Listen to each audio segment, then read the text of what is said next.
Odofobia o miedo a los viajes. ¿Por qué aparece y cómo superarlo?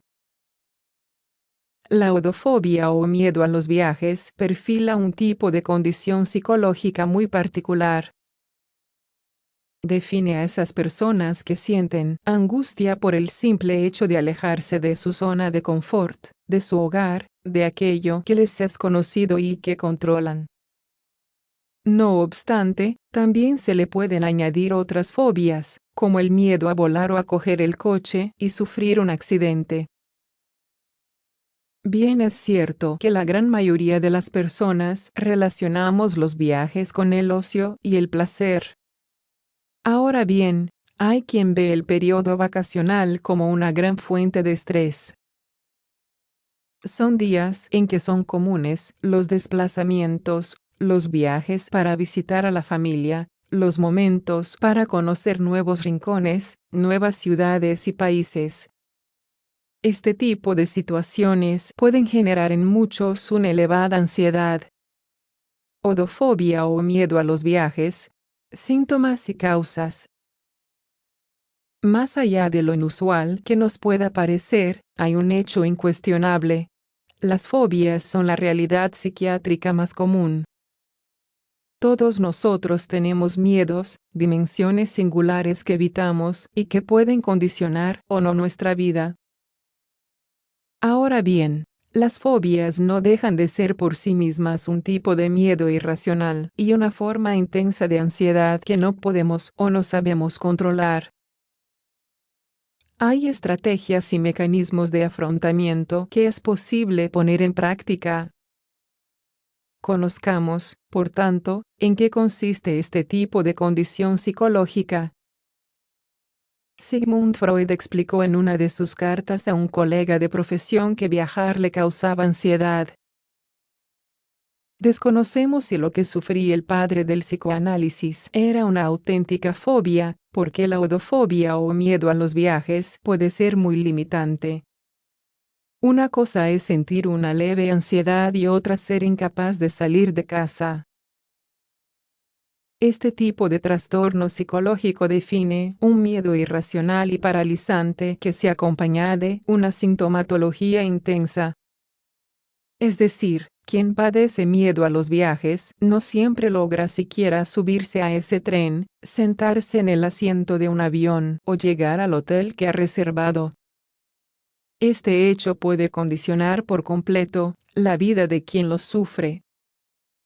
Por otro lado, cabe destacar que el DSM-5, Manual Diagnóstico y Estadístico de los Trastornos Mentales, clasifica la odofobia o miedo a los viajes como un tipo de fobia específica dentro de los propios trastornos de ansiedad. Veamos, por tanto, los síntomas que se describen para su correcto diagnóstico. ¿Cómo se manifiesta la odofobia o miedo a los viajes? Este tipo de fobia, como cualquier otra, se manifiesta de múltiples maneras. Cada persona evidencia y manifiesta sus miedos irracionales de un modo particular. Hay quien lo hace de manera más intensa, mientras otros logran cierta funcionalidad. No obstante, podemos ver una serie de características comunes emocionales. Miedo ante la idea de dejar nuestra casa, de separarnos de lo que nos es conocido y seguro. Angustia intensa al coger el coche, al subir a un avión o a un tren. Miedo a sufrir un accidente. Vergüenza ante el hecho de que los demás perciban nuestra fobia. También hay síntomas cognitivos, como los siguientes. La persona no deja de pensar en todas las cosas adversas que pueden ocurrir. Por lo general, se siente incapaz de controlar esos pensamientos negativos y catastróficos. La imaginación deriva en un bucle de imágenes funestas, accidentes, secuestros, ataques terroristas. Bloqueo ante hechos concretos, como tener que hacer la reserva de un viaje. incapacidad para focalizar la atención en otras cosas, confusión y problemas para tomar decisiones.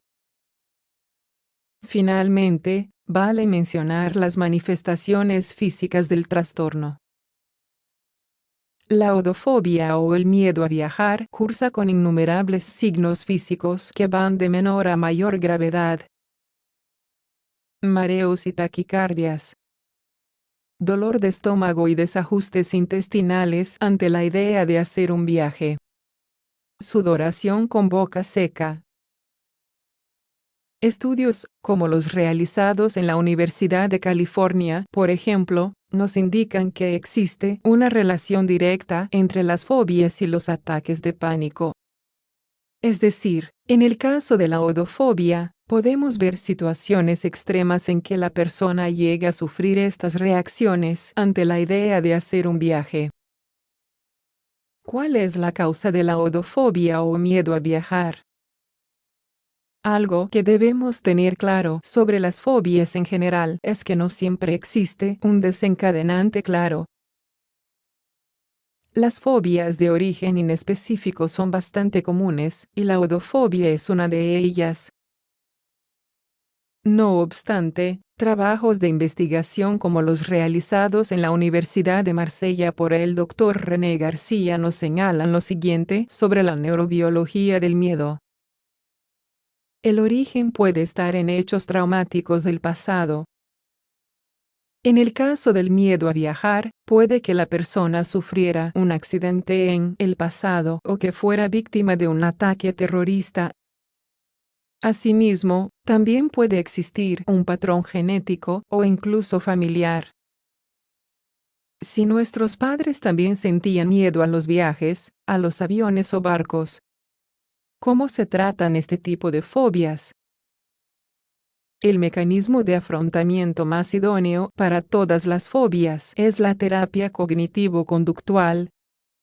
Dentro de este enfoque se suelen aplicar los siguientes recursos. Técnica de exposición. Consiste en acercar a la persona a los estímulos fóbicos para trabajar los pensamientos y reacciones emocionales. Reestructuración cognitiva. Supone que el paciente sea capaz de detectar patrones de pensamiento negativos e irracionales para transformarlos en enfoques más saludables. Gestión emocional. Detectar las emociones paralizantes, reconocerlas, darles nombre y transformarlas en estados relajados y satisfactorios es una herramienta clave. Técnicas de respiración y relajación. La odofobia o miedo a viajar puede beneficiarse también de adecuadas técnicas de respiración y relajación. Son recursos complementarios a la propia terapia cognitiva conductual. Realidad virtual. En la actualidad, la realidad virtual es un recurso efectivo en el tratamiento de las fobias. Las fobias paralizan, por ello hay que trabajarlas. Para concluir, podemos decir que todo miedo irracional puede afectar nuestra calidad de vida. En caso de no manejarlo, lo más común es que acaben surgiendo nuevas fobias hasta derivar en un estado en el que la ansiedad tome el control por completo. Evitemos llegar a estos límites. Solicitemos ayuda experta,